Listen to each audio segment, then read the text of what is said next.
Oh boy, it's the Apple Watch. There's so much to say about the Apple Watch. It's Apple's first new product in 5 years, and it's the first one developed after Steve Jobs died. There's a lot riding on this thing. Apple introduced it at a celebrity-filled event last year so huge they built an entire temporary building for it.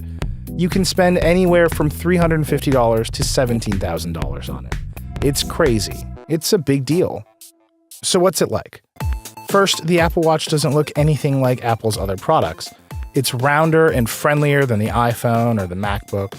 It really looks more like a first-generation iPhone than anything else. It's also pretty heavy. It's just under 3 ounces, and it feels like one solid object in your hand. It's just way nicer than any other smartwatch out there. It also has more stuff. Unlike Google's Android Wear, which basically extends your phone, the Apple Watch feels like an entire little computer on your wrist, and that's both good and bad. Unlike every other smartwatch, the Apple Watch is all about physical controls. It literally has buttons and knobs, and it takes a while to figure them all out. There's the digital crown scroll wheel, which is also a button, the screen itself, which uses a new technology called Force Touch to act as another button, and there's a side button, which is especially confusing since it looks just like the iPhone sleep button, but actually opens the Communications app.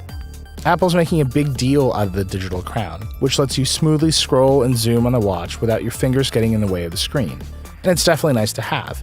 After using the watch for a while, I looked for the crown on my phone. But you can also just scroll through lists on the watch just fine with your finger. And in general, anything you can do with the crown, you can do on the screen. The back of the watch has a raised area for the optical heart rate sensor, and it's also where the magnetic charging cable connects. The cable is nice, but I wish Apple had included a nice dock like Motorola does with the Moto 360. Of course, all of the real action with the Apple Watch happens on the screen, and the Retina display is beautiful. It has super bright colors, great viewing angles, and inky blacks that make it seem like it blends right into the sides of the watch. It's great. My only complaint is that it's not laminated super close to the watch face. There's definitely a small air gap that you can see from time to time. Once you start using the watch, it's pretty obvious that there's actually 3 different things going on.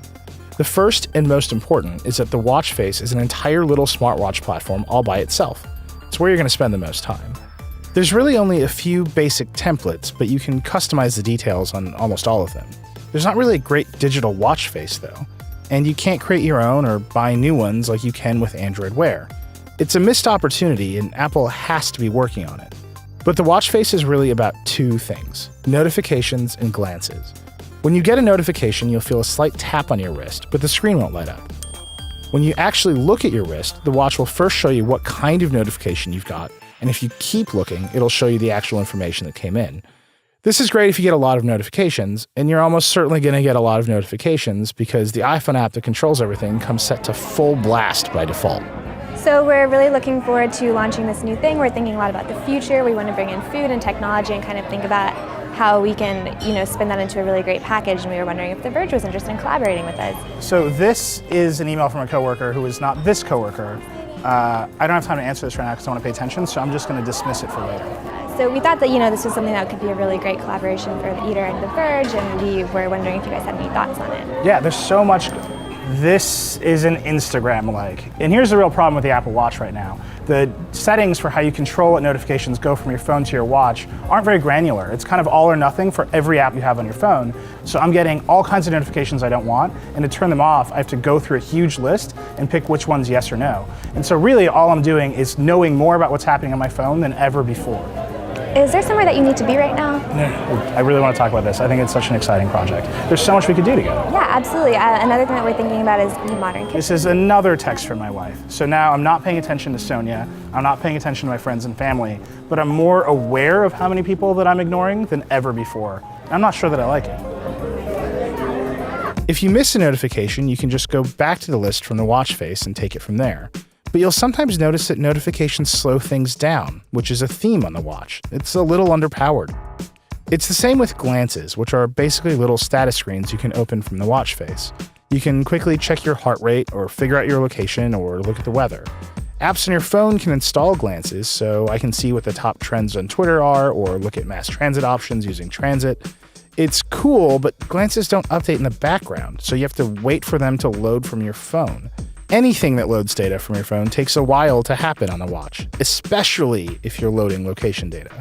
If you want to send a quick message to someone, you click on the side button to open the Communications app, which is really just a favorites list. Once you pick a contact, you can either call them right from the watch, send them a text or emoji, or poke at them using Digital Touch if they also have an Apple Watch. Digital Touch is pretty cool, but it's kind of more of a demo than anything else. You can send little drawings and taps and even your heartbeat, and they'll play back in real time for your friends and then disappear. I had fun sending my heartbeat to people, but other than that, I'm mostly stuck to texting. Apple also has weird ideas about emoji. You can send the standard ones, but you can also send one of 3 animated custom images that are exclusive to the Apple Watch. I'm not sure why this smiley face has a tongue. I'm not sure why this heart is exploding, and I'm not sure why this mime's hand is giving me nightmares. This is by far the strangest part of the Apple Watch. I had a lot of fun with it, but I also think I freaked a few people out with this thirsty rando. Beyond the watch face and the Communications app, you can click the digital crown to open the home screen and launch apps. It's a world of possibility, but it's also where the watch definitely feels the slowest. Apps on the watch right now load remotely off your phone, and they feel like it. Uber and Twitter take forever to load. Anything that needs to grab location data from your phone is extremely slow, and in general, you're going to look at a lot of waiting screens. These apps also don't offer that much functionality. Think of them more like remote controls for the apps on your phone. You don't really need them. Apple says true native apps are coming later this year, and hopefully they'll do more. The Apple Watch also has Apple Pay, which lets you pay anywhere you can pay with an iPhone. You just double tap the side button and wave the watch over the payment terminal. Once you've got the watch on your wrist, all you have to do is unlock your iPhone with Touch ID and you're ready to go. That was actually pretty cool. The watch stays authenticated until you take it off, which means it's even faster than paying with an iPhone. This is Apple at its best, with hardware and software and services all working together, and it's by far my favorite feature of the Apple Watch. One of the biggest features of the Apple Watch is health tracking. It can measure your steps, it can count your calories, and it can even remind you to stand up every so often. The heart rate sensor on the back takes your pulse automatically every 10 minutes, and you can set goals for movement and exercise throughout the day. The 3 rings in the Activity app fill in as you get closer to those goals.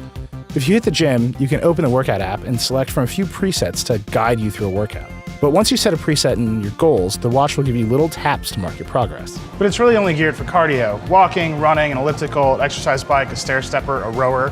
Anything that's not cardio doesn't really get picked up. So weightlifting, yoga, things that don't make your heart rate go up don't really get accurately tracked by the watch. None of this is as advanced as other fitness devices, but it is all right there on your wrist. Apple expects third parties will build apps to expand on these basic capabilities over time, which will definitely give the Apple Watch a leg up over other platforms. But wait a minute. All of this seems really interesting as a tech gadget, but the watch is supposed to be a fashion item as well. Is it actually cool? I went and asked the fashion editors at rack.com to find out. Is there like a lot of interest from your readers, from like young women who read a fashion magazine? Is there not a lot of interest? What's the vibe? I think that there's a certain kind of like person who wants to know what's happening and wants to have the latest product immediately because it makes them feel really savvy. I feel like that's dissipating a little bit though. Like that person who like has to have the iPhone first, like I don't know that they're gonna feel that way about the watch. Well, this is not luxury.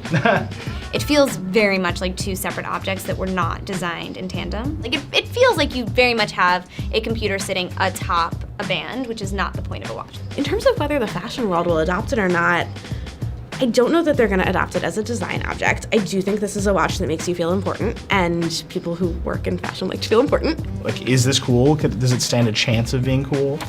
I think that if it gets adopted all over the place, fashion people are gonna find a reason to love it, but I don't think that they're going to love it as a beautifully designed object. I believe in the future of this. I'm not into this first version, but I believe in the future. I think there could be something here.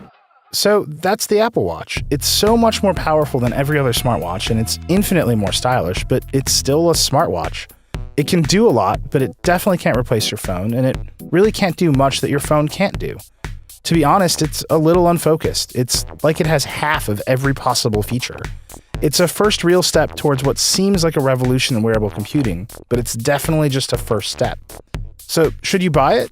I'm not convinced anyone actually needs a smartwatch yet, and there's nothing about the Apple Watch that really changed my mind. But there's certainly enough here to be interesting, and it's definitely the nicest smartwatch out there. But it's also one of the most expensive.